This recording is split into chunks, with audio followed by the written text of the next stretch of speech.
നമസ്കാരം, എല്ലാവരും ഓക്കെ അല്ലേ? ഇന്ന് പറയാൻ പോകുന്ന കഥ ഹൈപ്പോട്ടൻഷ്യൽ എപ്പിസോഡ് 5. അപ്പോൾ ആരംഭിക്കലാങ്ങളാ. എപ്പിസോഡ് തുടങ്ങുന്നത് ഒരു പെറ്റ് ക്ലിനിക്ക് കാണിച്ചുകൊണ്ടാണ്. സമയം രാത്രിയാണ്. അപ്പോൾ അങ്ങോട്ടേക്ക് അവിടുത്തെ ഒരു സ്റ്റാഫ് നൈറ്റ് ഡ്യൂട്ടിക്കായിട്ട് എത്തുന്നു. എന്നിട്ട് അവൻ ഫോണിൽ എന്താണ് മെസ്സേജ് ഉള്ളതെന്ന് കേൾക്കുന്നുണ്ട്. അപ്പോൾ അവിടുത്തെ ഡോക്ടറായ മോണിക്ക അവൻ ഇന്ന് ചെയ്യേണ്ട കാര്യങ്ങൾ പറഞ്ഞൊരു മെസ്സേജ് ഇട്ടിട്ടുണ്ട്. അതിൽ റോമി എന്ന് പറയുന്ന ഉടുമ്പാണെന്ന് തോന്നുന്നു, അവന് മരുന്ന് കൊടുക്കണം എന്ന് പറഞ്ഞിട്ടുണ്ട്. അങ്ങനെ അവൻ ഒരു സിറിഞ്ചിൽ മരുന്നെടുത്ത് നമ്മുടെ റോമിയോനെ കയ്യിലെടുത്തിട്ട് മരുന്ന് കൊടുക്കുന്നു. എന്നിട്ട് തിരിച്ച് കൂട്ടിലേക്ക് വെക്കുമ്പോൾ ആ കൂടിന്റെ മൂടി അറിയാതെ തട്ടി താഴെ വീഴുന്നു. അവനത് കുനിഞ്ഞെടുത്ത് തിരിച്ച് കൂട് മൂടാൻ നോക്കിയപ്പോൾ റോമിയോ അതിനകത്തില്ല. കിട്ടിയ ഗ്യാപ്പിൽ അവൻ ചാടിപ്പോയി. അവിടുത്തെ ലൈറ്റ് ഇടരുന്ന ഡോക്ടർ മെസ്സേജിൽ പറഞ്ഞിട്ടുണ്ടായിരുന്നു, കാരണം ചില ജീവികൾക്ക് ഇത്ര മണിക്കൂർ ഇരുട്ട് വേണമെന്നുണ്ട്. അതുകൊണ്ട് സ്റ്റാഫ് റോമിയോനെ കണ്ടുപിടിക്കാൻ വേണ്ടിയിട്ട് അവന്റെ മൊബൈലിലെ ഫ്ലാഷ് ലൈറ്റ് ഓൺ ചെയ്ത് അവിടെ എല്ലാം തിരയുന്നുണ്ട്. അങ്ങനെ അവൻ റോമിയോനെ കാണുന്നു. പക്ഷെ അവനെ കണ്ടതും റോമിയോ പിടിവിട്ട് ഓടുന്നു. അങ്ങനെ റോമിയോയുടെ പുറകെ ചെന്ന് അവൻ കണ്ടത് അപ്പുറത്തെ റൂമിൽ കണ്ണു തുറന്ന് മരിച്ചു കിടക്കുന്ന ഡോക്ടർ മോണിക്കയാണ്. അവളുടെ അടുത്തായിട്ട് മേശപ്പുറത്ത് വെച്ചിരുന്ന പ്രിന്ററിൽ നിന്നും വീണതുപോലെ കുറെ പേപ്പറുകൾ വീണ് കിടക്കുന്നുണ്ട്.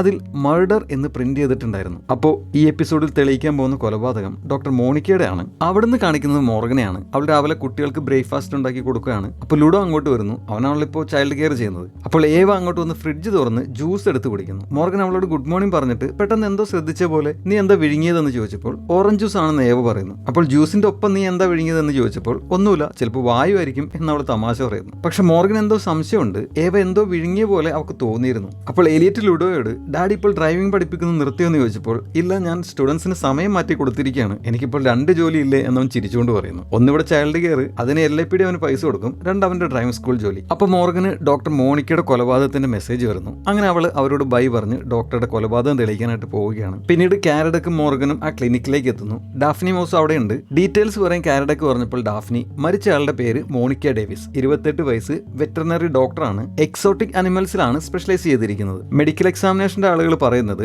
മരണകാരണം കാർഡിയക് അറസ്റ്റ് ആണെന്നാണ്. കൂടുതൽ ഡീറ്റെയിൽസ് ഓട്ടോപ്സിക്ക് ശേഷം മാത്രമേ പറയാൻ പറ്റുള്ളൂ. പക്ഷെ ഡോക്ടറുടെ പ്രിന്റർ പറയുന്നത് അങ്ങനെയല്ല, അതൊരു കൊലപാതകമാണെന്നാണ് എന്ന് ഓസ് പറയുന്നു. കാരണം പേപ്പറിൽ അങ്ങനെ പ്രിന്റ് ചെയ്ത് കിടക്കുന്നുണ്ടല്ലോ. അത് കണ്ട് ഡാഫ്നി ഡോക്ടർ ആരോ കൊലപ്പെടുത്തിയതാണെന്ന് അവൾ പ്രിന്റർ വഴി എന്തുകൊണ്ടാണ് പറയാൻ ശ്രമിച്ചതെന്ന് സംശയം ചോദിക്കുന്നുണ്ട്. മോർഗൻ ആ ബോഡിയും ഒപ്പം ചുറ്റും നിരീക്ഷിക്കുന്നുണ്ട്. അപ്പൊ ഡോക്ടറുടെ കയ്യിൽ എന്തോ ചുവന്ന പാടുകളുണ്ട്, എന്തോ റാഷസ് വന്ന മാതിരി. അതെന്താണെന്ന് കാരഡയ്ക്ക് ചോദിച്ചപ്പോൾ എന്തോ അലർജി ആയിരിക്കും, അതും കൂടുതൽ ടെസ്റ്റ് നടത്തിയാലേ പറയാൻ പറ്റുമെന്ന് മെഡിക്കൽ എക്സാമിനേഷൻ ടീം പറഞ്ഞു എന്ന് ഓസ് പറയുന്നു. അപ്പോൾ ഡാഫ്നി കാരഡക്കിന് ഗ്ലൗസ് കൊടുത്തപ്പോൾ എനിക്ക് എന്റെ കൈ ആദ്യം ഒന്ന് വാഷ് ചെയ്യണമെന്ന് പറഞ്ഞിട്ട് മോർഗനെ നോക്കുന്നു. കാരണം അവർ ഇങ്ങോട്ട് വന്നപ്പോൾ മോർഗൻ അവളുടെ ബാഗ് ഒന്ന് അവന് പിടിക്കാൻ കൊടുത്തു. പക്ഷെ ആ ബാഗിൽ എന്തോ ഒട്ടിപ്പിടിക്കുന്നുണ്ടായിരുന്നു. അത് ആപ്പിൾ ജ്യൂസ് വീണതാണെന്ന് മോർഗൻ പറയുന്നുണ്ട്. കാരഡക്ക് ഒരു ഹൈജീനിക് ഫ്രീക്ക് ആണെന്ന് അറിയാമല്ലോ. അങ്ങനെ അവൻ കൈ കഴുകാനായിട്ട് പോകുന്നു. മോർഗൻ ആ ക്ലിനിക്ക് മൊത്തം ചുറ്റടന്ന് പരിശോധിക്കുന്നുണ്ട്. അങ്ങനെ അവൾ ഒരു കൂട്ടിൽ നോക്കുമ്പോൾ ഒരു നീല കളറുള്ള തവളയുണ്ട്, പേര് വിൽമ. ആ കൂടിന്റെ തന്നെ വലതുവശത്ത് ഫ്രെഡ് എന്ന് എഴുതി വെച്ചിട്ടുണ്ട്. പക്ഷെ വേറെ തവളയൊന്നുമില്ല. കൂടിന്റെ മുകളിൽ നോക്കുമ്പോൾ അതിന്റെ ലോക്ക് ഓപ്പൺ ആണ്. പെട്ടെന്നാണ് ആ തവളയെക്കുറിച്ച് അവൾക്ക് ഓർമ്മ വരുന്നത്. അത് വിഷമുള്ള തവളയാണ്. ആ വിഷം ഏറ്റു കഴിഞ്ഞാൽ ആള് മരിക്കാൻ വരെ സാധ്യതയുണ്ട്. അപ്പോൾ മരിച്ചു കിടക്കുന്ന ഡോക്ടറുടെ കയ്യിൽ കണ്ട റാഷസ് അവൾക്ക് ഓർമ്മ വരുന്നു. പെട്ടെന്നൊരു സ്പാർക്ക് വന്ന് അവൾ ഓടി കാരഡക്കിന്റെ അടുത്ത് എത്തുമ്പോൾ അവൻ ടാപ്പിലെ വെള്ളത്തിൽ കൈ കഴുകി ഹാൻഡ് വാഷ് എടുക്കാൻ പോവുകയാണ്. അവൾ നിൽക്കാൻ പറഞ്ഞെങ്കിലും അവൻ അവളെ മൈൻഡ് ചെയ്യാതെ ഹാൻഡ് വാഷ് എടുക്കാൻ വന്നതും അവൾ പെട്ടെന്ന് അവിടെ ഇരുന്ന് മയക്കോടി വെക്കുന്ന തോക്കെടുത്ത് അവന് വെടിവെക്കുന്നു. ആ വെടി കഴുത്തിൽ കൊണ്ട് അവൻ ബോധം കെട്ട് താഴെ വീഴുന്നു. അത് കണ്ട് അവളെ നോക്കി കണ്ണു വിഴിച്ച് ഓസിനോടും ഡാഫ്നിയോടും ഞാൻ അവനോട് നിൽക്കാൻ പറഞ്ഞിട്ട് കേട്ടില്ല, അതുകൊണ്ടാണെന്ന് പറയുന്നു. പിന്നീട് അവർ കാരഡക്കിനെ പിടിച്ച് ചാരി ഇരുത്തുന്നു. എന്നിട്ട് ഓസ് അവന്റെ 3 വിരലുകൾ കാണിച്ചിട്ട് എത്രയാണെന്ന് പറയാൻ പറഞ്ഞപ്പോൾ കാരഡക്ക് ഒരുപാടുണ്ടെന്ന് പറയുന്നു. അവന് ശരിക്കും ബോധം തിരിച്ചു കിട്ടിയിട്ടില്ല. ഇനി മോർഗൻ എന്തിനാണ് അവനെ ഷൂട്ട് ചെയ്തതെന്ന് വെച്ചാൽ ഡോക്ടറുടെ കയ്യിൽ കണ്ട ആ ചുവന്ന പാടുകൾ ആ തവളയുടെ വിഷയേറ്റതാണ്. ആ വിഷം വന്നത് ആ സോപ്പ് ഡിസ്പെൻസറിൽ നിന്നായിരുന്നു. കാരണം ആ സോപ്പ് ഡിസ്പെൻസറിനുള്ളിൽ നമ്മുടെ തവളച്ചൻ ഫ്രെഡ് കിടക്കുന്നുണ്ടായിരുന്നു. അവൻ ആരോ അതിലിട്ടിട്ടുണ്ടായിരുന്നു. ഈ തവളയുടെ സ്കിന്നിലാണ് വിഷം. അങ്ങനെ ആ വിഷം സോപ്പിൽ കലർന്നു.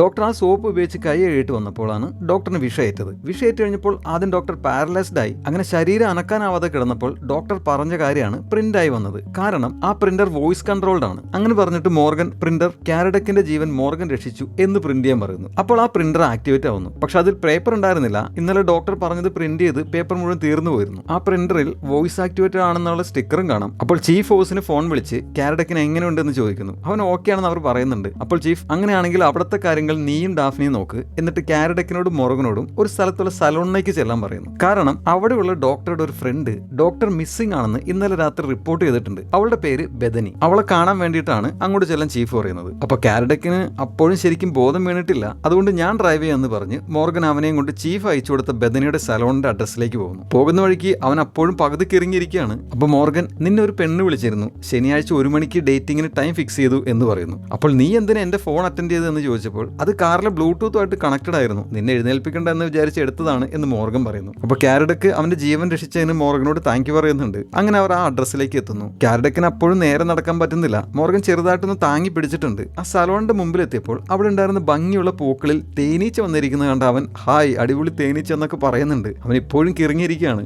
ബെഥനിയുടെ സലോണിന്റെ പേര് ബെഥനീസ് ഹണികോംബ്. അവൾ മോർഗനോട് പറയുന്നത് ഇന്നലെ രാത്രി അവളുടെ മകൻ ഗാവിന് ഒരു കരാട്ടെ ടൂർണമെന്റ് ഉണ്ടായിരുന്നു. മോണിക്ക് അവിടെ വരാമെന്ന് വാക്ക് കൊടുത്തിരുന്നു. പക്ഷെ അവൾ വന്നില്ല. അതിനുശേഷം അവൾ ഒരുപാട് പ്രാവശ്യം ഫോണിലും ട്രൈ ചെയ്തു. എന്നിട്ടും കിട്ടാതെ വന്നപ്പോഴാണ് മിസ്സിംഗ് പരാതി കൊടുത്തത്. എന്നിട്ട് ബെഥനി സങ്കടത്തിൽ കരഞ്ഞപ്പോൾ മോർഗൻ അവളെ ആശ്വസിപ്പിച്ച് കെട്ടിപ്പിടിക്കുന്നു. അത് കണ്ട കാരഡയ്ക്ക് പെട്ടെന്ന് കെട്ടിപ്പിടിക്കരുത്, നമ്മൾ അങ്ങനെ ചെയ്യാറില്ല എന്ന് പറഞ്ഞ് എഴുന്നേറ്റ് വരുന്നു. അവൻ അവന്റെ ഡ്യൂട്ടിയിൽ ഭയങ്കര സ്ട്രിക്റ്റ് ആണ്. എന്നിട്ട് ബെഥനിയോട് ഡോക്ടറുമായിട്ട് നിനക്ക് എങ്ങനെയാണ് പരിചയം എന്ന് ചോദിച്ചപ്പോൾ അവർ 2 വർഷം മുമ്പ് ഒരു യോഗ ക്ലാസ്സിൽ വെച്ചാണ് പരിചയപ്പെട്ടത്. പക്ഷെ രണ്ടുപേർക്കും യോഗ അത്ര താല്പര്യമില്ലായിരുന്നു. അതുകൊണ്ട് അവർ രണ്ടുപേരും ഒരുമിച്ച് ഹൈക്കിംഗ് ആരംഭിച്ചു. അങ്ങനെ അവരുടെ ഫ്രണ്ട്ഷിപ്പ് വളർന്നു. അപ്പൊ കാരഡക്ക് നിനക്ക് അടുത്തിടെ ഡോക്ടർ മോണിക്കയുടെ പെരുമാറ്റത്തിൽ എന്തെങ്കിലും അസ്വാഭാവികത തോന്നിയിരുന്നു എന്ന് ചോദിച്ചപ്പോൾ ഉവ് ഇന്നലെ രാവിലെ ബ്രേക്ക്ഫാസ്റ്റിന് ഞാൻ അവളെ കണ്ടിരുന്നു. അപ്പോൾ അവൾ വല്ലാതെ അസ്വസ്ഥയായിരുന്നു. എന്താ പറ്റിയെന്ന് ചോദിച്ചപ്പോൾ ഒരാൾ അവളെ ശല്യപ്പെടുത്തുന്നു എന്ന് പറഞ്ഞു. അവളുടെ കാമുകനായിരിക്കുമോ എന്ന് കാരഡക്ക് ചോദിച്ചപ്പോൾ മോണിക്ക അങ്ങനെ ഒരാളെ കുറിച്ച് പറഞ്ഞിട്ടില്ല എന്ന് ബെഥനി പറയുന്നു. അപ്പൊ അങ്ങോട്ടേക്ക് ബെഥനിയുടെ മകൻ ഗാവിനും ഭർത്താവും വരുന്നു. ഗാവിൻ ഓടി വന്ന് ബെഥനിയെ കെട്ടിപ്പിടിച്ച് കരയുന്നുണ്ട്. അവനും മോണിക്കയുടെ മരണവാർത്ത അറിഞ്ഞു. കുഞ്ഞുമായിട്ടും മോണിക്ക നല്ല ബന്ധത്തിലായിരുന്നു എന്ന് തോന്നുന്നു. അപ്പൊ ഗാവിൻ അയാളായിരിക്കുമോ മോണിക്കയെ ഉപദ്രവിച്ചിട്ടുണ്ടാവോ എന്ന് ചോദിച്ചപ്പോൾ മോർഗൻ പെട്ടെന്ന് ഏതാളെന്ന് ഗാവിനോട് ചോദിക്കുന്നു. അതേ ചോദ്യം തന്നെ ബെഥനിയും കുട്ടിയോട് ചോദിക്കുന്നുണ്ട്. അപ്പൊ ഗാവിൻ 2 ദിവസം മുമ്പ് നമ്മൾ മോണിക്കയുടെ ക്ലിനിക്കിൽ പോയില്ലേ, അപ്പൊ അമ്മ കോഫി എടുക്കാൻ പോയപ്പോൾ ഒരാൾ വന്നിരുന്നു. അയാൾ മോണിക്കയായിട്ട് ബഹളം വെക്കുന്നതും ഭയങ്കരമായിട്ട് ദേഷ്യപ്പെടുന്നതും കേട്ടിരുന്നു. അയാളെ കുറിച്ചാണ് പറഞ്ഞതെന്ന് പറയുന്നു. അപ്പൊ മോർഗൻ മോൻ അയാളെ കണ്ടിരുന്നു എന്ന് ചോദിച്ചപ്പോൾ എന്ന് ഗാവിൻ തലയാട്ടുന്നു. അങ്ങനെ അവർ ഗാവിനെയും കൂട്ടി LAPD ഓഫീസിലേക്ക് എത്തുന്നു. അവിടെ വെച്ച് ഗാവിൻ കണ്ട ആളുടെ അടയാളങ്ങൾ വെച്ച് ഒരു പടം വരച്ചെടുക്കാൻ ശ്രമത്തിലാണ് അവർ. അപ്പൊ ഡാഫ്നി അയാളുടെ കണ്ണ് എങ്ങനെയായിരുന്നു, താടി എങ്ങനെയായിരുന്നു എന്നൊക്കെ ചോദിച്ച് മനസ്സിലാക്കാൻ ശ്രമിക്കുന്നുണ്ടെങ്കിലും ഗാവിന് കറക്റ്റ് ആയിട്ട് പറയാൻ പറ്റുന്നില്ല. ഡാഫ്നി അത് കണ്ട് നിരാശയിലാവുന്നുണ്ട്. അപ്പോഴാണ് ഓസ് ഗാവിന്റെ ബാഗിലിരിക്കുന്ന അവഞ്ചേഴ്സ് കോമിക്സ് ബുക്ക് കാണുന്നത്. അത് കണ്ട് അവൻ ഒരു ബുദ്ധി പ്രയോഗിക്കുന്നു. ഗാവിൻ കണ്ട ആളുടെ താടി ടോണി സ്റ്റാർക്കിന്റെ പോലെയാണോ അത് തോറിന്റെ പോലെയാണോ എന്ന് ഓസ് ചോദിച്ചപ്പോൾ ടോണി സ്റ്റാർക്കിന്റെ പോലെയാണ്, പക്ഷെ അത്ര കൂർത്തിട്ടല്ല, പിന്നെ ബ്രൗൺ കളർ ആയിരുന്നു എന്ന് പറയുന്നു. അങ്ങനെ അവഞ്ചേഴ്സ് ക്യാരക്ടേഴ്സ് ഓരോരുത്തർ വെച്ചിട്ട് ഓസ് ഓരോ അടയാളങ്ങൾ ചോദിച്ച് അവർ അയാളുടെ പടം വരച്ചെടുക്കുന്നു. ഓസിന്റെ ബുദ്ധി കണ്ട് ഡാഫിന് സന്തോഷത്തിലാവുന്നുണ്ട്. ഇതേ സമയം ചീഫിന്റെ മുറിയിൽ ഡോക്ടർ മോണിക്കയുടെ അച്ഛനും അമ്മയും സംസാരിക്കുകയാണ്. അവർ മോണിക്കയുമായിട്ട് കഴിഞ്ഞ 12 വർഷമായിട്ട് പിരിഞ്ഞഴിയുകയാണ്. അപ്പോൾ ഓസ് ഗാവിൻ പറഞ്ഞു കൊടുത്ത അടയാളങ്ങളെല്ലാം വെച്ച് വരച്ച പടവുമായിട്ട് അങ്ങോട്ട് വന്ന് അത് ചീഫിനെ ഏൽപ്പിക്കുന്നു. ചീഫ് അത് മോണിക്കയുടെ അച്ഛനും അമ്മയ്ക്കും കാണിച്ചു കൊടുത്തിട്ട് അയാളെ പരിചയമുണ്ടെന്ന് ചോദിച്ചപ്പോൾ അവർക്ക് അയാൾ അറിയാം. അവന്റെ പേര് ഷെയ്ൻ. മോണിക്ക അവളുടെ 16-ാം വയസ്സിൽ ഇവന്റെ ഒപ്പം പോയതാണ്. മോണിക്കയുടെ അച്ഛൻ അവൻ ഒട്ടും ഇഷ്ടമല്ലായിരുന്നു. കാരണം ഷെയ്ൻ നല്ല രീതിയിലല്ല ജീവിച്ചിരുന്നത്. അവർ പോയി 1 വർഷത്തിന് ശേഷം അച്ഛൻ പറഞ്ഞ പോലെ തന്നെ ഷെയ്നെ ഒരു മോഷണ കേസിൽ അറസ്റ്റ് ചെയ്തു. അവനൊരു സൂപ്പർ മാർക്കറ്റിൽ മോഷ്ടിക്കാൻ ചെന്നാണ്. പക്ഷെ അവൻ സ്ലിപ്പർ ഇട്ടിട്ടാണ് പോയത്. അവിടെ വെച്ച് കാല് തെറ്റി വീണ് അറിയാതെ കയ്യിലിരുന്ന തോക്ക് വെടിപൊട്ടി. പക്ഷെ ആരുടെയും ദേഹത്ത് കൊണ്ടില്ല, അവിടെ ഇരുന്ന സോഡാ ബോട്ടിലാണ് കൊണ്ടത്. അങ്ങനെ ആ കേസിന് അവൻ അകത്തായി, മണ്ടൻ എന്ന് മോണിക്കയുടെ അച്ഛൻ പറയുന്നു. അപ്പൊ അച്ഛൻ പറഞ്ഞാലും ചീഫ് സെർച്ച് ചെയ്ത് നോക്കിയപ്പോൾ ശരിയാണ്, ഷെയ്ൻ ജയിലിലായിരുന്നു. പക്ഷേ കഴിഞ്ഞ മാസം അവൻ പുറത്തിറങ്ങിയിരുന്നു. അങ്ങനെ അവർ ഷെയ്നെ ചോദ്യം ചെയ്യാൻ വിളിപ്പിക്കുന്നു. കാരഡക്ക് അവനോട് നിന്റെ ഗേൾ ഫ്രണ്ട് ആയിരുന്ന മോണിക്ക മരിച്ചു എന്ന് അറിഞ്ഞിട്ടും നിനക്ക് സങ്കടമൊന്നും ഇല്ലല്ലോ എന്ന് ചോദിച്ചപ്പോൾ ഞാൻ എന്തിനു സങ്കടപ്പെടണം, ഞങ്ങൾ തമ്മിൽ 12 വർഷങ്ങൾക്ക് മുമ്പ് തന്നെ ബ്രേക്കപ്പ് ആയതാണെന്ന് അവൻ പറയുന്നു. അപ്പോൾ ഇന്നലെ വൈകുന്നേരം എവിടെയായിരുന്നു എന്ന് എന്റെ ആലിബൈ ഉണ്ടോ എന്ന് ചോദിച്ചപ്പോൾ അവൻ ഓർമ്മയില്ല എന്ന് പറയുന്നു. അത് കേട്ട് കുറച്ചു നേരം സെല്ലിൽ കിടന്നാൽ ചിലപ്പോൾ നിനക്കെല്ലാം ഓർമ്മ വരും എന്ന് പറഞ്ഞ് കാരഡക്ക് അവൻ അറസ്റ്റ് ചെയ്യാൻ എഴുന്നേറ്റപ്പോൾ ഷെയ്ൻ പെട്ടെന്ന് അവന്റെ കാലെടുത്ത് മേശപ്പുറത്ത് വെക്കുന്നു. അപ്പോൾ അവന്റെ കാലിൽ ഒരു ആംഗിൾ മോണിറ്റർ കാണുന്നു. ജയിലിൽ നിന്നും അവനെ റിലീസ് ചെയ്തപ്പോൾ കണ്ടീഷനുകളിൽ ഒന്ന് ആംഗിൾ മോണിറ്റർ ധരിക്കണമെന്നായിരുന്നു. ഇത് ധരിച്ചു കഴിഞ്ഞാൽ അവൻ എവിടെയൊക്കെ പോയിരുന്നു എന്നുള്ള തെളിവ് കിട്ടും. അവന് പകൽ സമയത്ത് ജോലിക്ക് പോകാൻ അനുവാദം ഉണ്ടായിരുന്നു. അവനൊരു ബീച്ചിലെ ജിമ്മിൽ പേഴ്സണൽ ട്രെയിനർ ആയിട്ടാണ് ജോലി ചെയ്യുന്നത്. അപ്പൊ നിങ്ങൾക്ക് സംശയം ഉണ്ടെങ്കിൽ അന്വേഷിച്ച് നോക്കാമെന്ന് ഷെയ്ൻ പറയുന്നു. പിന്നീട് ഡാഫിനെ അതേപ്പറ്റി അന്വേഷിച്ച് ഷെയ്ൻ പറഞ്ഞത് ശരിയാണെന്ന് കൺഫേം ചെയ്യുന്നു. അപ്പോൾ അത് കേട്ട് കാരഡക്കും മോർഗനും നിരാശയിലാവുന്നുണ്ട്.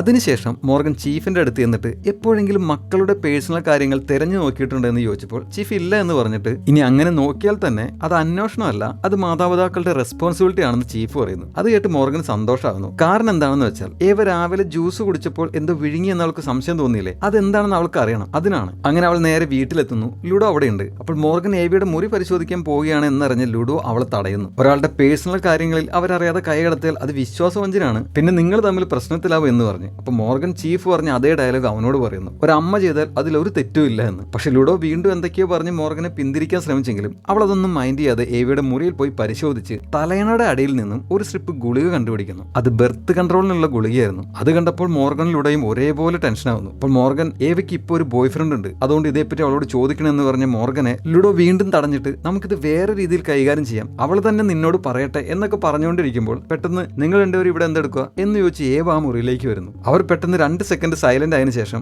മോർഗൻ ഏവയോട് നിനക്ക് ഇഷ്ടപ്പെട്ട ആ ആടുന്ന കസേരയില്ലേ, അത് ഈ മുറിയിൽ ഇടാൻ സ്ഥലമുണ്ടോ എന്ന് ഡിസ്കസ് ചെയ്യായിരുന്നു എന്ന് പറഞ്ഞപ്പോൾ ഏവ ഭയങ്കര ഹാപ്പിയായി. സ്ഥലമുണ്ട്, വാങ്ങിത്തരാൻ അവൾ സന്തോഷത്തോടെ പറയുന്നു. മോർഗൻ അതിനിടയ്ക്ക് ഏവ കാണാതെ അറിയാതെ ഗുളിക തിരിച്ച് തലയണയുടെ അടിയിൽ തന്നെ വെക്കുന്നുണ്ട്. അവൾ എന്തുകൊണ്ടാണ് അതേപ്പറ്റി ഏവയോട് ചോദിക്കാത്തതെന്ന് അറിയില്ല. നമ്മുടെ വീട്ടിലേക്കായിരുന്നെങ്കിൽ എന്ത് പ്രൈവസി? അമ്മയുടെ കയ്യിൽ വേണ്ടാത്ത എന്തെങ്കിലും കിട്ടിയ ആദ്യം കണ്ണടിച്ച് പൊട്ടിക്കും, എന്നിട്ടായിരിക്കും ചോദ്യം, ശരിയല്ലേ? അവിടെ നിന്ന് കാണിക്കുന്നത് LAPD ഓഫീസാണ്. അവിടെ നെറ്റിൽ സെർച്ച് ചെയ്തുകൊണ്ടിരുന്ന ഡാഫ്നി ഡോക്ടർ മോണിക്കയുടെ ക്ലിനിക്കിന്റെ റിവ്യൂ പരിശോധിച്ചപ്പോൾ അതിലൊരാൾ ഭയങ്കര മോശം റിവ്യൂ കൊടുത്തിട്ടുണ്ട്. ഈ ഡോക്ടർ അവൾ ചെയ്തതിന്റെ ഫലം അനുഭവിക്കാൻ പോകുന്നേ ഉള്ളൂ എന്ന തരത്തിലൊരു ഭീഷണിയുടെ സ്വരത്തിലായിരുന്നു ആ റിവ്യൂ. ഡാഫ്നി അത് ചീഫിനും ഓസിനും കാണിച്ചു കൊടുക്കുന്നു. അപ്പൊ അത് കണ്ട ചീഫ് അവർ രണ്ടുപേരോടും റിവ്യൂ ഇട്ടവനെ പോയി കണ്ട് അതിനെക്കുറിച്ച് അന്വേഷിക്കാൻ പറയുന്നു. അങ്ങനെ ഡാഫ്നി ഓസും അയാളെ കാണാൻ ചെല്ലുന്നു. അയാൾ ഒരു ടാറ്റു ആർട്ടിസ്റ്റ് ആണ്. ഓസ് മോണിക്കയുടെ ഫോട്ടോ കാണിച്ചിട്ട് ഇവൾ അറിയുമോ എന്ന് ചോദിച്ചപ്പോൾ അവൻ കലിപ്പായി. അപ്പൊ അവൾ പോലീസുകാരെ അയച്ചല്ലേ എന്ന് പറഞ്ഞപ്പോൾ അവൾ കൊല്ലപ്പെട്ടു എന്ന് ഓസ് പറയുന്നു. ആ കാര്യം അവൻ അറിഞ്ഞിട്ടില്ലായിരുന്നു. അപ്പോൾ ഓസ് നീ എന്തിനാണ് അങ്ങനത്തെ റിവ്യൂ ഇട്ടത് എന്ന് ചോദിച്ചപ്പോൾ അവൾ ഫെർണാണ്ടയെ കൊന്നു എന്ന് പറഞ്ഞ് എഴുന്നേറ്റ് അവന്റെ നെഞ്ചിലെ ഒരു എട്ടുകാലിയുടെ ടാറ്റ് കാണിച്ചു കൊടുക്കുന്നു. അത് അവന്റെ പെറ്റ് എട്ടുകാലിയായിരുന്നു. മോണിക്കയുടെ ക്ലിനിക്കിൽ ഫെർണാണ്ടയെ പരിശോധിക്കാൻ കൊണ്ടുവന്നിരുന്നു. അപ്പോൾ ഡോക്ടർ മോണിക്ക കൂടുതൽ പരിശോധിക്കാൻ അതിനവിടെ ഏൽപ്പിച്ചിട്ട് പോകാൻ പറഞ്ഞപ്പോൾ അവൻ അങ്ങനെ ചെയ്തു. എന്നാൽ പിന്നീട് മോണിക്ക അവനെ വിളിച്ചു പറഞ്ഞു ഫെർണാണ്ടയ്ക്ക് എന്താ ഇൻഫെക്ഷൻ ആണ്, അതുകൊണ്ട് കൊന്ന് കത്തിച്ചു കളയണം, അതായത് ദയിപ്പിച്ചു കളയണം എന്ന്. അവൻ അതിന് അവസാനമായിട്ടൊന്ന് കാണാൻ പോലും പറ്റിയില്ല. ഡോക്ടർക്ക് എന്തോ കൈപ്പിഴ പറ്റിയാണ് അവന് നല്ല സംശയമുണ്ട്, അതുകൊണ്ടാണ് അവൻ അങ്ങനെ റിവ്യൂ ഇട്ടത് എന്ന് സങ്കടത്തിലും ദേഷ്യത്തിലും അവരോട് പറയുന്നു. എന്നിട്ട് ഞാൻ അവളെ കൊന്നിട്ടില്ല, ആകെ ചെയ്തത് അവളെ പേടിപ്പിക്കാൻ വേണ്ടി ഒരു ദിവസം രാത്രി അവളെ വീട് വരെ ഫോളോ ചെയ്തിരുന്നു എന്ന് പറയുന്നു. പക്ഷെ അവൻ അവളെ ഫോളോ ചെയ്ത സ്ഥലം ബ്രെൻവുഡ് അല്ല, അതായത് മോണിക്കയുടെ ക്ലിനിക്കുള്ള സ്ഥലം, പകരം ഹോളിവുഡിലുള്ള ഒരു അപ്പാർട്ട്മെന്റിലേക്കായിരുന്നു എന്ന് പറയുന്നു. അത് കേട്ട് ഓസും ഡാഫ്നിയും പരസ്പരം നോക്കുന്നു. എന്നിട്ട് ആ അഡ്രസ് അവന്റെ കയ്യിൽ നിന്ന് മേടിച്ചിട്ട് അവർ അങ്ങോട്ട് പോകുന്നു. അടുത്ത സീനിൽ LAPD ഓഫീസ് കാണിക്കുമ്പോൾ മോർഗൻ അങ്ങോട്ട് വരുന്നു. അപ്പോൾ അവിടെ ഒരു മേശപ്പുറത്ത് ഫുഡ് പാഴ്സൽ ഓർഡർ ചെയ്തിരിക്കുന്നത് അവൾ കാണുന്നു. ഇതേ ഫുഡ് ഓർഡർ ചെയ്തതിന്റെ കവർ അന്ന് അവൾ ഡോക്ടർ മോണിക്കയുടെ ക്ലിനിക്കിൽ പരിശോധനയ്ക്ക് ചെന്നപ്പോൾ അവിടുത്തെ വേസ്റ്റ് ബാസ്ക്കറ്റിൽ കണ്ടിരുന്നു. പക്ഷേ അതിൽ അഡ്രസ് ഹോളിവുഡിലുള്ള ഒരു അഡ്രസ് ആയിരുന്നു എന്ന് അവൾ ഓർക്കുന്നു. അപ്പോൾ ബ്രെൻവുഡിൽ താമസിക്കുന്ന മോണിക്ക എന്തിനാണ് ഹോളിവുഡിൽ അഡ്രസ്സിലേക്ക് ഫുഡ് ഓർഡർ ചെയ്തതെന്ന് അവൾ കാരഡക്കിനോട് ചോദിക്കുന്നു. അപ്പൊ അവനും അത് ആലോചിക്കുന്നുണ്ട്. അവിടുന്ന് കാണിക്കുന്നത് ഹോളിവുഡിലെ ആ അഡ്രസ്സിലേക്ക് എത്തിയ ഓസിനെയും ഡാഫ്നെയാണ്. അവർ പുറത്ത് കാറിൽ വെയിറ്റ് ചെയ്യുകയാണ്. അപ്പോൾ കാരഡക്ക് ആ അഡ്രസ്സുകളുടെ അപ്പാർട്ട്മെന്റിലേക്ക് പോകുന്നവർ കാണുന്നു. പുറകെ വേറൊരാളും പോകുന്നുണ്ട്. പെട്ടെന്ന് അയാൾ അരയിലെ ഉറയിൽ നിന്നും എന്തോ എടുക്കുന്നത് കണ്ട് അത് തോക്കാണെന്ന് ചോദിച്ച് പെട്ടെന്ന് തന്നെ ഓസും ഡാഫ്നിയും കാറിൽ നിന്ന് ഇറങ്ങി ഓടി തോക്കും ചൂണ്ടി ആ അപ്പാർട്ട്മെന്റിന്റെ അകത്തേക്ക് ചെല്ലുന്നു. അപ്പോൾ അവിടെ കാരഡക്കും മോർഗനും ഉണ്ടായിരുന്നു. ശരിക്കും പുറകെ നടന്നു വന്ന ആള് ഒരു ടെക്നീഷ്യൻ ആയിരുന്നു. അയാൾ എടുത്തത് ഒരു ഡ്രില്ലിംഗ് മെഷീൻ ആയിരുന്നു. അത് തോക്ക് പോലെ തോന്നിയതാണ് ഓസിനും ഡാഫ്നിക്കും. അപ്പൊ കാരഡക്ക് നിങ്ങൾ എങ്ങനെയാണ് ഈ അഡ്രസ് കണ്ടുപിടിച്ചതെന്ന് ചോദിച്ചപ്പോൾ അവർ നടന്ന സംഭവം പറയുന്നു. ഓസ് തിരിച്ച് അവനോട് ചോദിച്ചപ്പോൾ മോർഗൻ കണ്ടുപിടിച്ചതാണെന്ന് കാരഡക്കും പറയുന്നു. അപ്പൊ അവിടെ ഉണ്ടായിരുന്ന ഒരു മുറി തുറന്ന മോർഗൻ അവരെല്ലാവരെയും അങ്ങോട്ട് വിളിക്കുന്നു. അതിനകത്ത് കൂടിനകത്തായിട്ട് കുറെ എക്സോട്ടിക് ആനിമൽസ് ഉണ്ടായിരുന്നു. ആ കൂട്ടത്തിൽ നമ്മുടെ ടാറ്റുവാനന്റെ ഫെർണാണ്ട എന്ന എട്ടുകാലിയെയും ഓസും ഡാഫ്നിയും കാണുന്നു. കാര്യം മനസ്സിലായ കാരഡക് ഡോക്ടർ മോണിക്കയ്ക്ക് എക്സോട്ടിക് ആനിമൽസിന്റെ അനധികൃതമായ വിൽപ്പന ഉണ്ടായിരുന്നു എന്ന് പറയുന്നു. ഈ മൃഗങ്ങൾക്കെല്ലാം ഭയങ്കര വിലയാണ്. അങ്ങനെ അവർ അവിടെ പരിശോധിച്ചുകൊണ്ടിരിക്കുമ്പോൾ മോർഗൻ ഒരു ഫോട്ടോ കിട്ടുന്നു. അത് മോണിക്ക ഗാവിനെ കെട്ടിപ്പിടിച്ച് അഭിനന്ദിക്കുന്ന ഒരു ഫോട്ടോയാണ്. ഗാവിൻ മഞ്ഞ ബെൽറ്റുള്ള ഒരു കരാട്ട യൂണിഫോം ആണ് ഇട്ടിരിക്കുന്നത്. അപ്പൊ കാരഡക്ക് അവിടെ നിന്നും ഒരു പേപ്പർ കണ്ടുപിടിച്ചിട്ട് അതിൽ കുറെ കോഡ് നമ്പർ എല്ലാം എഴുതിയിട്ടുണ്ട്. ഒരുപക്ഷെ ഈ മൃഗങ്ങളെല്ലാം വിൽക്കുന്നതിന് വേണ്ടിയിട്ടുള്ള രഹസ്യ കോഡായിരിക്കാം അതെന്ന് പറഞ്ഞപ്പോൾ മോർഗൻ അവന്റെ കയ്യിലുണ്ടായിരുന്ന പേന മേടിച്ച് അതിൽ പ്രിന്റ് ചെയ്തിരുന്നത് വായിക്കുന്നു. പെട്ടെന്ന് എന്തോ മനസ്സിലായി അവൾ പറയുന്നു ഇത് മൃഗങ്ങളെ വിൽക്കാനുള്ള രഹസ്യ കോഡുകളല്ല, ഇത് വിൽപ്പനയ്ക്ക് വെച്ചിരിക്കുന്ന വീടുകളുടെ ഡീറ്റെയിൽസ് ആണ് എന്ന് പറഞ്ഞിട്ട് ആ പേന തിരിച്ച് അതിൽ എഴുതിയിരിക്കുന്നത് കാണിച്ചു കൊടുത്തപ്പോൾ അതൊരു റിയൽ എസ്റ്റേറ്റുകാരന്റെ പരസ്യം പ്രിന്റ് ചെയ്ത പേനയായിരുന്നു. അതായത് മോണിക്ക് ഒരു വീട് വാങ്ങാൻ പ്ലാൻ ഇട്ടിരുന്നു. അതിന് വേണ്ട പൈസയ്ക്ക് വേണ്ടിയിട്ടാണ് അവൾ ഇങ്ങനെ അനധികൃതമായിട്ട് ഈ മൃഗങ്ങളെല്ലാം വിൽക്കാൻ ശ്രമിച്ചുകൊണ്ടിരുന്നത്. അങ്ങനെ അവർ ആ പേനയിൽ പ്രിന്റ് ചെയ്തിരുന്ന റിയൽ എസ്റ്റേറ്റുകാരനെ വിളിച്ചു വരുത്തുന്നു. അയാൾ പറയുന്നത് മോണിക്ക് വീട് വാങ്ങിക്കാൻ പ്ലാൻ ചെയ്തിരുന്നു, പക്ഷെ അവർ നോക്കിയിരുന്ന വീട് അവളുടെ പാർട്ട്ണർക്ക് അത്ര ഇഷ്ടമായാലും എന്ന് പറയുന്നു. അപ്പൊ ആ പാർട്ട്ണറെ കണ്ടിരുന്നു എന്ന് കാരഡക്ക് ചോദിച്ചപ്പോൾ ഇല്ല എന്ന് അയാൾ പറയുന്നു. അപ്പൊ മോർഗൻ മോണിക്ക് വാങ്ങാൻ തീരുമാനിച്ചിരുന്ന ആ വീടിന്റെ ഫോട്ടോ ഉണ്ടെന്ന് ചോദിച്ചപ്പോൾ അയാൾ അത് അവർക്ക് കൊടുക്കുന്നു. എന്നിട്ട് അയാൾ പോയി കഴിഞ്ഞപ്പോൾ മോർഗൻ ആ വീടിന്റെ ഫോട്ടോ നോക്കിയിട്ട് അവളത് കാരഡക്കിനെ കാണിച്ചിട്ട് ഇതിലുള്ള പൂക്കൾ കണ്ടോ, ഇതേപോലുള്ള പൂക്കൾ തന്നെയാണ് ബെഥനിയുടെ സലോണിന്റെ മുമ്പിലുണ്ടായിരുന്നത്. ഈ പൂക്കൾ അങ്ങനെ നട്ടിരിക്കുന്നതിന്റെ പ്രത്യേകത തേനീച്ചകൾക്ക് ഈസി ആയിട്ട് ഒരു പൂവിൽ നിന്ന് മറ്റു പൂവിലേക്ക് പോകാൻ പറ്റും, അതുകൊണ്ടാണ്. അത് മാത്രമല്ല ആ വീടിന്റെ അടുത്തായിട്ട് തേനീച്ചക്കൂടുകളുടെ ഫോട്ടോയും കാണിച്ചു കൊടുക്കുന്നു. എന്നിട്ട് ബെഥനിയുടെ കടയുടെ സ്റ്റിക്കർ ശ്രദ്ധിച്ചിരുന്നു. പേര് തന്നെ ബെഥനീസ് ഹണികോംബ്. പിന്നെ തേനീച്ചയുടെ പടങ്ങളും ഉണ്ടായിരുന്നു. മോണിക്ക് വീട് നോക്കിയിരുന്നത് ഒർലാൻഡോയിലാണ്. ഒർലാൻഡോ അറിയപ്പെടുന്നത്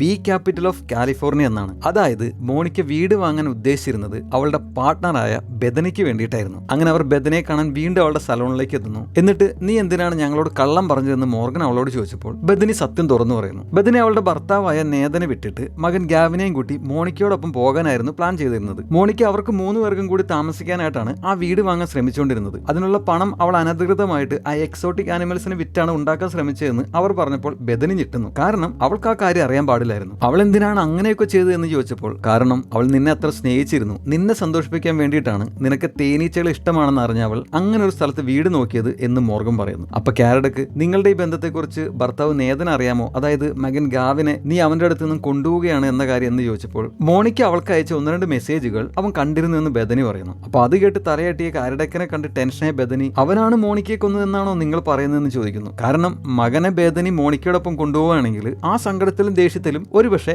നേതൻ മോണിക്കയെ കൊല്ലാൻ ചാൻസ് ഉണ്ട്. അടുത്ത സീനിൽ കുറച്ച് കാര്യങ്ങൾ ചോദിക്കാനുണ്ടെന്ന് പറഞ്ഞ് നേതൻ അവർ സ്റ്റേഷനിലേക്ക് വിളിച്ചു വരുത്തുന്നു. മകൻ ഗാവിനുമായിട്ടാണ് നേതൻ അങ്ങോട്ട് എത്തിയത്. കാരണം ഗാവിന്റെ കരാട്ടെ ക്ലാസ് കഴിഞ്ഞ് അവനെ വിളിച്ചുകൊണ്ടാണ് നേതൻ വരുന്നത്. അവിടെ എത്തിയപ്പോൾ ഗാവിൻ ഓസിനെ അന്വേഷിക്കുന്നു. ആദ്യം ഷെയ്നിന്റെ അടയാളങ്ങൾ പറഞ്ഞു കൊടുത്ത് പടം വരച്ചെടുത്തപ്പോൾ ഓസുമായിട്ട് ഗാവിൻ കൂട്ടായിരുന്നല്ലോ. അപ്പൊ മോർഗൻ അങ്ങോട്ട് വന്നിട്ട് ഓസ് ഇവിടെയില്ല, പകരം ഞാനുണ്ട്, നിനക്ക് മിഠായി തരാന്ന് പറഞ്ഞ് ഗാവിനെ കൂട്ടിക്കൊണ്ടു പോകുന്നു. അകത്തേക്ക് പോകുന്ന വഴി ഗാവിൻ അവന് കിട്ടിയ പുതിയ കരാട്ടെ ബെൽറ്റ് മോർഗന് കാണിച്ചു കൊടുക്കുന്നുണ്ട്. അതിനുശേഷം കാരഡക്ക് നേതനോട് ചോദ്യങ്ങൾ ചോദിക്കുകയാണ്. നിന്റെ ഭാര്യയും മോണിക്കയുമായിട്ടുള്ള റിലേഷൻ നിനക്ക് അറിയാമായിരുന്നു, നീ തീർച്ചയായിട്ടും ദേഷ്യത്തിലായിരുന്നിരിക്കും, പക്ഷേ അത് പറഞ്ഞ് നീ അവരുമായിട്ട് ബഹളം വെച്ചിരുന്നെന്ന് ചോദിക്കുന്നു. ഇല്ല എന്ന് നേതം പറഞ്ഞപ്പോഴേക്കും ഓസ് കയ്യിൽ ഒരു ബുക്കുമായിട്ട് അകത്തേക്ക് കയറി വന്ന് കാരഡക്കിനോട് എന്തോ രഹസ്യമായിട്ട് സംസാരിക്കുന്നു. അപ്പോൾ കാരഡക്ക് ഓസിന് പെർമിഷൻ കൊടുക്കുന്നു. ഓസ് കൊണ്ടുവന്ന ബുക്ക് നേതന് മുമ്പിൽ മേശപ്പുറത്ത് വെക്കുന്നു. അത് തവളകളെ കുറിച്ച് പറയുന്ന ഒരു ബുക്കായിരുന്നു. അത് ഓസിന് കിട്ടിയത് നേതന്റെ വീട്ടിൽ നിന്ന് ഒളിപ്പിച്ച നിലയിലായിരുന്നു. അപ്പോൾ ഓസ് അവൻ മിണ്ടാതിരിക്കുന്നത് കണ്ടിട്ട് നീ എന്താ വിചാരിച്ചത്, നിന്റെ വീട്ടിലെ മേശ ഞങ്ങൾ പരിശോധിക്കില്ലെന്നും അതിൽ നീ വിഷത്തവളകളെ കുറിച്ച് കളക്ട് ചെയ്ത് വെച്ചിരിക്കുന്ന വിവരങ്ങൾ കാണില്ലെന്നോ ആണോ എന്ന് പറയുന്നു. എന്നിട്ട് ആ ബുക്ക് തുറന്നു കാട്ടിയിട്ട് അതിലൊരു പേജിൽ കോഫി കറ കാണിച്ചിട്ട് നീ ഒരു കോഫി ലവർ ആണെന്ന് തോന്നുന്നു എന്ന് പറയുന്നു. ഇതെല്ലാം കേട്ട് നേതൻ കുറച്ച് സമയത്തേക്ക് സൈലന്റ് ആയിട്ടിരുന്നിട്ട്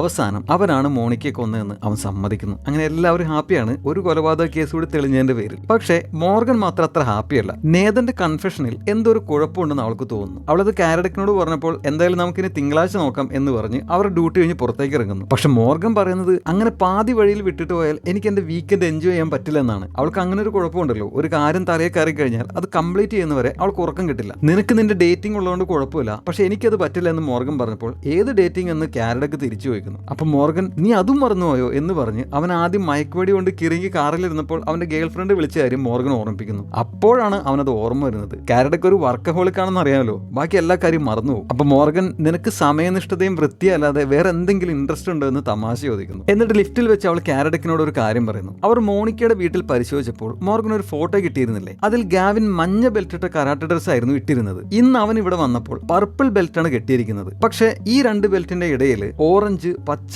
നീല ബെൽറ്റുകൾ കൂടിയുണ്ട്. ബെഥനി പറഞ്ഞത് മോണിക്കയുമായിട്ട് അവൾക്ക് 2 വർഷമായിട്ടുള്ള പരിചയമാണെന്നാണ്. പക്ഷെ മോർഗൻ എങ്ങനെയൊക്കെ കണക്ക് കൂട്ടിയിട്ടും കരാട്ടയിൽ മഞ്ഞ ബെൽറ്റിൽ നിന്നും പർപ്പിൾ ബെൽറ്റിൽ എത്താൻ ഗാവിന് 2 വർഷത്തിൽ കൂടുതൽ എടുക്കും. അങ്ങനെയാണെങ്കിൽ മോണിക്കയ്ക്ക് ഗാവിന് 2 വർഷത്തിന് മുന്നേ മുതൽ അറിയാം എന്ന് പറയുന്നു. അപ്പോ മോണിക്ക ബെഥനിയുടെ പുറകെ നടക്കുമായിരുന്നു എന്നാണോ നീ പറഞ്ഞു വരുന്നതെന്ന് കാരഡക്ക് ചോദിക്കുന്നു. ആയിരിക്കാം എന്ന് മോർഗൻ പറഞ്ഞപ്പോൾ എന്തായാലും നമുക്ക് തിങ്കളാഴ്ച നോക്കാം എന്ന് പറഞ്ഞ് കാരഡക്ക് പോകുന്നു. പക്ഷെ മോർഗൻ നിരാശയിലാണ്. അതുകൊണ്ട് അവൾ അടുത്ത ദിവസം കുട്ടികളെയും കൂട്ടി കറങ്ങാൻ ഇറങ്ങി ഒരു സൂപ്പർ മാർക്കറ്റിൽ വന്നു കയറുന്നു. ഈ സൂപ്പർ മാർക്കറ്റിൽ വെച്ചാണ് ഷെയ്ൻ മോഷണം നടത്താൻ ശ്രമിച്ചതും തെന്നി വീണ് വെടിപൊട്ടി അറസ്റ്റിലായതും. മോർഗൻ അന്ന് അവിടെ സംഭവിച്ചൊന്ന് വിഷ്വലൈസ് ചെയ്യാൻ ശ്രമിക്കുന്നുണ്ട്. അതിനുശേഷം അവൾ മുകളിലേക്ക് നോക്കിയപ്പോൾ അവിടെ CCTV ക്യാമറകളുണ്ട്. അപ്പോഴാണ് അവൾക്ക് ഒരു കാര്യം ഓർമ്മ വരുന്നത്. ഷെയ്ൻ അന്ന് സ്ലിപ്പർ ഇട്ടിട്ടാണ് മോഷണത്തിന് വന്നു എന്നാണ് മോണിക്കയുടെ അച്ഛൻ പറഞ്ഞത്. അത് അയാൾ എങ്ങനെ അറിഞ്ഞു എന്ന്. അങ്ങനെ അവൾ കുട്ടികളെയും കൂട്ടി ഷെയ്ൻ ജോലി ചെയ്യുന്ന ബീച്ചിലേക്ക് എത്തി ഷെയ്ന്റെ അടുത്തേക്ക് ചെല്ലുന്നു. അവന്റെ കാലിൽ അപ്പോഴും ആ ആംഗിൾ മോണിറ്റർ ഉണ്ട്. എന്നിട്ട് മോർഗൻ അവനോട് നീ എന്തുകൊണ്ടാണ് പോലീസിനോട് അന്ന് നീ മോഷ്ടിക്കാൻ പോയപ്പോൾ മോണിക്ക നിന്റെ ഒപ്പം ഉണ്ടായിരുന്നു എന്ന് പറയാത്തത്? അവളൊരു മൈനർ ആയതുകൊണ്ടാണോ? നീ അത് മറക്കാൻ ശ്രമിക്കണ്ട,